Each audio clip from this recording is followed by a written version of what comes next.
안녕하십니까 교육님께 성도님 여러분, 7월 7일 목요일 제22장 요한의 투옥과 죽음입니다.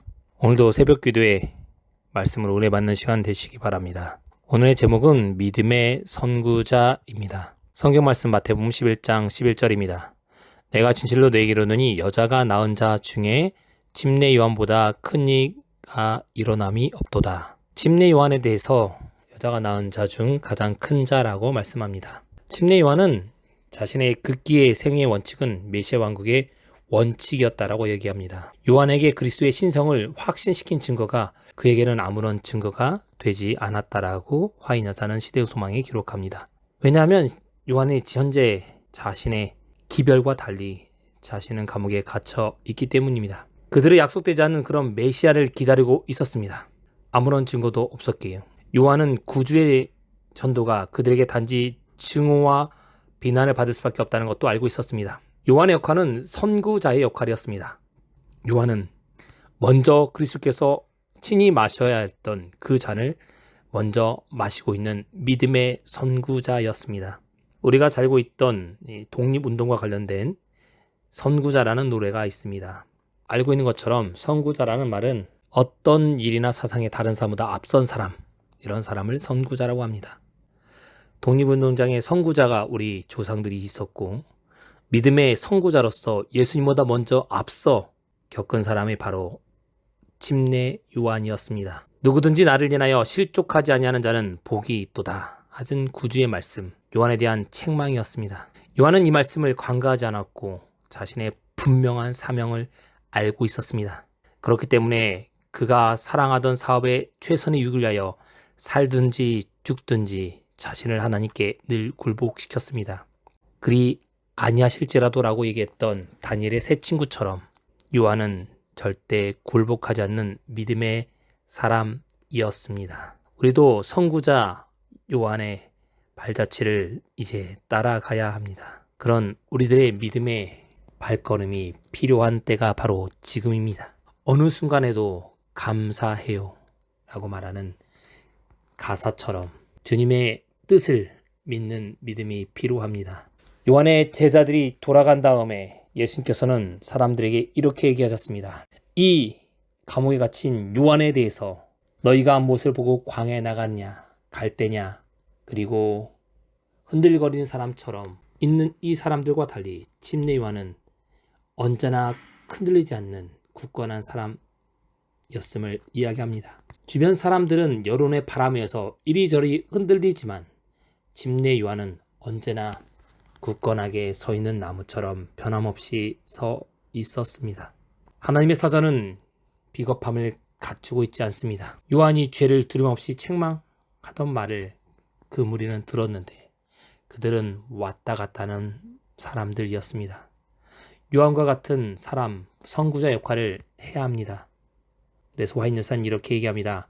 그는 결코 인간의 칭송이나 편견의 바람에 휩쓸리는 흔들리는 갈대가 아니었다. 감옥에서도 광야에서 하나님의 기변을 전할 때와 같이 하나님께 대한 충성과 의에 대한 그의 열성에는 변함이 없었다. 그는 원칙에 충실함으로 바위처럼 견고하였다.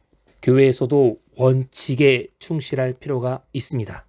원칙에 충실하지 않으면 흔들리는 갈대와 같이 이리저리 흔들릴 수밖에 없습니다. 우리는 믿음의 선구자 요한처럼 흔들리지 않는 변함없는 믿음을 소유해야 합니다. 사람들의 칭송이나 여러 가지 말로 인하여 이리저리 움직이는 사람은 올바른 신앙을 할 수 없습니다. 다른 사람에게 믿음의 본이 될 수 없습니다.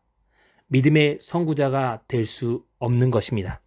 감사할 줄 아는 사람, 아무것도 아닌 것에도 감사할 줄 아는 사람, 그런 믿음의 선구자가 바로 우리가 되어야 합니다. 앞에 가는 선구자는 힘들 수 있습니다. 맨 처음 길을 내야 하기 때문입니다. 그러나 선구자로 인해 뒤에 따라가는 사람은 좀 더 편하게 길을 걸어갈 수 있습니다. 우리의 가는 길이 힘들 수 있습니다. 그러나 내가 가는 길이 선구자의 기름을 깨닫고 담대히 한 걸음 한 걸음 나아가게 되시기 바랍니다. 예수께서는 그래서 사람들에게 이야기합니다. 너희가 누구를 보러 광야에 나갔느냐? 다름 아닌 그 사람은 침례 요한이었음을 이야기합니다. 부유한 사람들과 달리 검소한 모습의 침례 요한의 모습, 그 부자들과 같이 자신을 치장하는 바리새인들과 서기관들과 지도자들과 달리 검소한 모습의 침례 요한의 모습, 겸손한 모습, 그런 모습이 바로 우리의 모습이 되어야 합니다. 우리가 바로 믿음의 선구자들이기 때문입니다. 화려한 모습과 사람들에게 나타나기 위한 모습보다 그런 선구자의 모습은 사람들에게 잠깐은 좋아 보일지 모르지만 장기적으로 좋은 모습은 아닙니다. 하나님께 신실한 모습, 검소한 모습, 처음에 볼 때는 하찮은 것처럼 보이지만 결국에 하나님께 가장 인정받는 모습입니다. 그래서 예수님께서는 이렇게 계속 이야기하십니다. 그러면 너희가 어찌하여 나가느냐? 선지자를 보려더냐?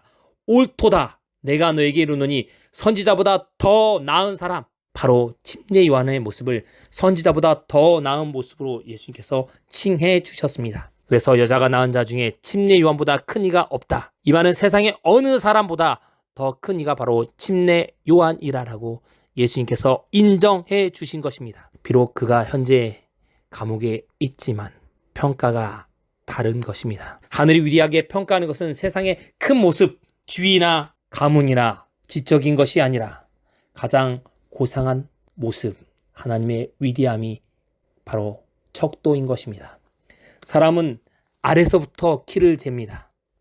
그래서 사람들이 보면 키에 대해서 상당히 강조하고 누가 얼마나 큰지, 이 만화 같은 데서도 키에 상당히 큰 모습으로 사람들에게 나타나는 걸 좋아합니다. 크면 클수록, 선물도 크면 클수록 좋다라고 이야기합니다. 하나님께서 높이 평가하시는 것은 그런 것이 아니라 도덕적인 가치를 더 높게 평가하십니다. 하나님께서는 사랑과 순결이 가장 귀중한 속성이기 때문입니다. 요한의 죽은 이유에 대해서도 성경은 이렇게 기록합니다. 요한은 아무런 표적도 행치 아니하였으나 요한이 이 사람을 가리킨 말한 것은 다 참이라. 엘리야처럼 불을 하늘로부터 내리게 하거나 죽은 자를 일으키게 하거나 또는 하나님의 이름으로 모세의 능력에 지팡이를 휘두른다든가 하는 능력이 요한에게는 주어지지 않았다. 그는 구주의 초림을 전파하며 그의 오심을 위하여 준비하라고 촉구하기 위하여 보내심을 받았다. 요한은 예수님의 초림을 위하여 준비하도록 보내심을 받은 사람이라는 겁니다. 그래서 요한은 메시아의 선구자의 역할을 가장 충실히 한 사람입니다. 이제 그리스도의 재림의 선구자가 될 사람들이 필요합니다. 그 사람들은 바로 저와 여러분들이 바로 그 역할을 해야 합니다. 하나님의 믿음의 선구자, 재림을 준비시키는 재림 선구자가 저와 교무님께 모든 성도님 되시기 바라면서 말씀을 마치겠습니다. 오늘 하루도 기도로 승리하시는 하루 되시기 바랍니다. 오늘 기도 제목을 말씀드리겠습니다. 첫 번째, 교회 환우들 위해서 기도해 주시기 바랍니다. 두 번째, 개인이 가지고 계신 기도 제목을 위해서 기도해 주시기 바랍니다. 세 번째는 우리 청년 선교회의 부흥을 위해서 기도해 주시기 바랍니다. 네 번째는 지난주부터 시작된 우리 교회 전심 식사가 코로나 가운데 안전하게 잘 시행될 수 있도록, 그리고 봉사하시는 분들의 건강을 위해서도 기도해 주시기 바랍니다. 다섯 번째, 코로나가 다시 또 숫자가 증가되고 있습니다. 코로나의 회복과 그리고 전쟁으로 있는 우크라이나의 것이 빨리 종식될 수 있도록 여러분께서 끊임없이 기도해 주시기 바랍니다. 음악이 마칠 때까지 기도하도록 하겠습니다.